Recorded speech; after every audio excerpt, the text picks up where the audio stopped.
Our beds were literally on bricks. The electricity was bad.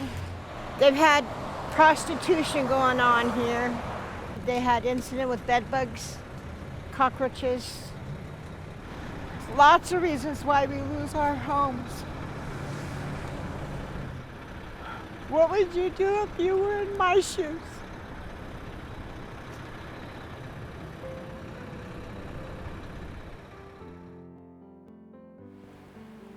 I have a brain injury on this side of my head. I can't hear.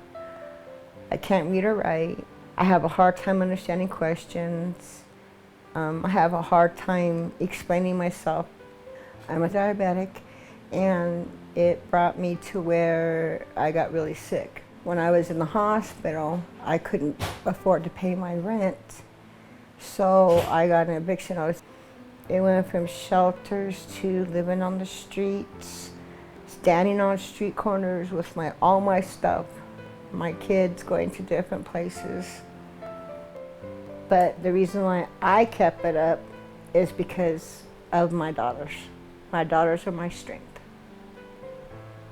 Just having a single parent having to worry about where her kids are gonna sleep was a lot on the kid.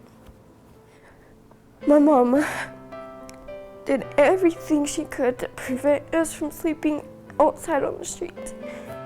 I mean, for a while there, I felt like I was alone. I really did. And then I had nowhere to go.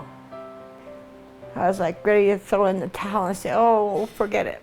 But then Brianna is like, hey, no, we're not. I got you, girl. We're gonna do this.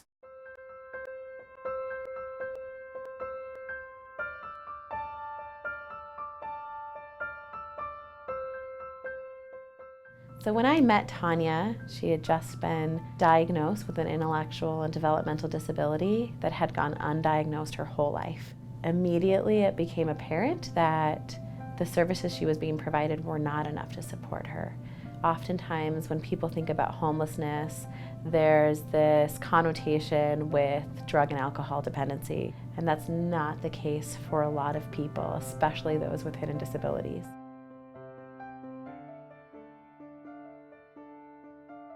When I first met her, I mean, she was just heaven sent. I mean, she just came and it was like took all that stress off my shoulders, because she was there to make sure that I had food. She made sure that I was there to have bus fare, made sure my kids had clothes with ARC vouchers.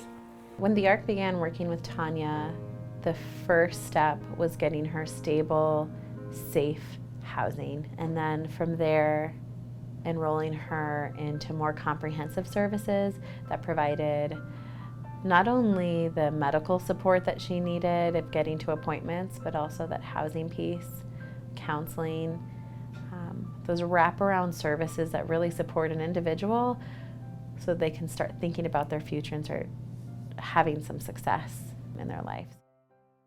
She wasn't just an advocate, she was our friend. You know, she really cared about my girls. The ARC has helped out to get my family back together by helping out with getting a house and showing us what people could give if they actually care. So when we're able to provide the basic safety net, then we can start thinking about what is it next in your life. And so my goal for Tanya is to dream big. I wouldn't really call them an advocate. I would call them a family. They treat us more like their family than clients. I mean, I'm talking about the whole ARC, not just the applicant, but the whole ARC. It makes you feel like you're on top of the world. It really does. It really makes you really feel good.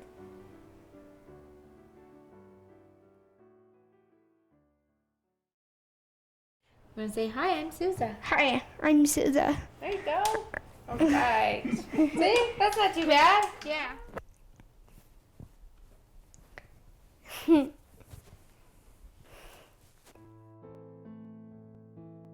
So when Suza was born, it was a joyful time.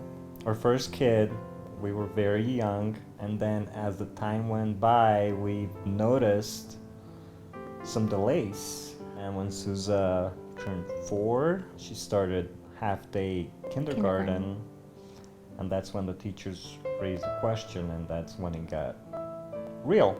You know, it's our first kid, so we're thinking like she's going in to learn how to share and color and, you know, make friends and all this stuff. So we had really high expectations, and it did not turn out that way. And I remember going into this meeting and them telling us, you know, we knew there was something wrong, but we weren't expecting these type of results, and she'll make great strides in life, but she'll never be like the other kids. And that was heartbreaking to hear. She was diagnosed with developmental delay, which is a very broad diagnosis. How we got in contact with the ARC was my mother had a friend that had reached out to me. I had just told them what a difficult time we've been having with the school and how they're throwing all these papers our way, and we didn't really understand it. And her friend had said that I should talk to the ARC. So when Suza's parents first contacted the ARC, they didn't know where to go. They were struggling to have a supportive relationship with their school team. There was a lot of language that was being used that was very technical terms for a parent to understand. So Suza's mom said they're talking about wanting her to go into an SSN2 program. I don't know what that means. She was just like this beacon of hope for us. And I remember an IEP meeting that we had, oh my God, it was so stressful in that tiny little room. And she really stops the meeting and says, wait a minute, like, do you guys understand what they're telling you here? And a lot of times we're like, no. She's really able to just go in there and simplify everything and just explain it.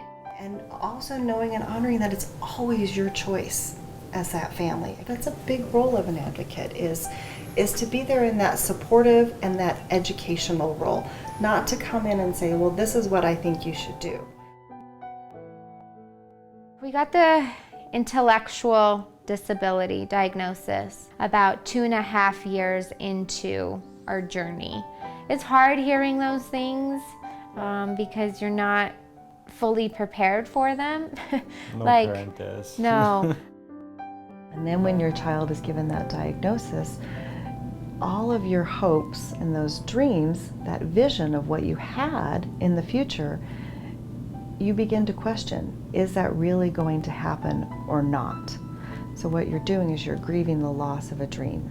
You start thinking of like some of the sentimental things, like, is she ever gonna go on her first date? Is she always gonna be this different? You know, is anyone gonna give her, you know, a second chance to prove herself or anything like that? Will she go to prom like every other, you know, kid? And the ARC was there to help them to say, well, what does this new medical diagnosis mean, and where do we go from there?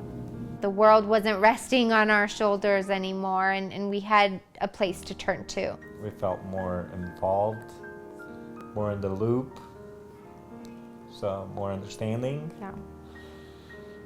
All of the above. And the ARC will be there as Suza transitions into being a teenager. And the ARC is going to be there when she becomes a young adult. And the ARC is going to be there when she's talking about living on her own, when she's finding a career. We wouldn't have the quality of life that we have if it wasn't for the ARC. Marks, get set, go! Go, Susan, go!